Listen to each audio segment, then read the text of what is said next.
ಲೋಕಕ್ಕೆ ಬಂದಿದ್ದು దేవుడు ఈ లోకానికి వచ్చింది ಕೆಟ್ಟಂತ ಮನುಷ್ಯನನ್ನ ಸರಿಪಡಿಸಕ್ಕೆ. చెడిపోయిన మనిషిని సరి చేయడానికి. ಒಂದು ವೇಳೆ ಪಾಪದಲ್ಲಿ ಅಡಿಕ್ಟ್ ಆಗಿ ఒకవేళ పాపానికి నువ్వు అడిక్ట్ అయ్యి ಎಲ್ಲಾರ ಮುಂದೆ ನೀನ್ ಚೆನ್ನಾಗಿ ಕಾಣುವ ಅಂತ ಇರ್ಬೋದು. అందరి ఎదుట నువ్వు బాగుండేలాగా ఉండొచ్చు. ನೀನು ಒಬ್ಬಂಟಿ ಆಗಿರುವಾಗ ಪಾಪಗಳನ್ನು ಮಾಡ್ತಾ ಇರ್ಬೋದು. ఒక్కడిగా ఉన్నప్పుడు ಸಿನ್ ಮಾಡ್ತಾ ಇರ್ಬೋದು.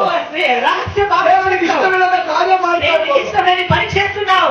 ಅದು ಯೂಟ್ಯೂಬ್ ಆಗಿರ್ಬೋದು, ಫೇಸ್ಬುಕ್ ಆಗಿರ್ಬೋದು, ಎಲ್ಲ ಕೆಟ್ಟವೆಲ್ಲ ನಮ್ಮ ಹೃದಯದಲ್ಲಿ ಇದೆ. చూడండి, ఇది ఒకవేళ యూట్యూబ్ కావచ్చు, ఫేస్బుక్ కావచ్చు, చెడు కాదు అన్ని మనలో ఉంది. ವಾಕ್ಯ ಹೇಳ್ತಾರೆ, చెప్తుంది ಯೇಸು ಕ್ರಿಸ್ತನು ಈ ಲೋಕಕ್ಕೆ ಬಂದ ಉದ್ದೇಶ ಏನಂದ್ರೆ ಕೆಟ್ಟು ಹೋಗಿರುವಂತಹ ನಿನ್ನನ್ನು ನನ್ನನ್ನು ಬಿಡಿಸಲು ಬಂದನು. చూడండి, యేసు ఈ లోకానికి వచ్చిన ఉద్దేశం ఏంటంటే చెడిపోయిన నన్ను నిన్ను సరి చేయడానికి ఈ లోకానికి వచ్చింది. ಆ ವಾಕ್ಯ ಓದೋಣ. ಮನುಷ್ಯ ಕುಮಾರನು ಕೆಟ್ಟು ಹೋಗಿರುವುದನ್ನು ಹುಡುಕಿ ಕೆಟ್ಟು ಹೋಗಿರೋದನ್ನ ಹುಡುಕಿ ರಕ್ಷಿಸುವುದಕ್ಕೆ ಬಂದನು. ಶಿಕ್ಷಕ್ಕೆ ಬಂದನು.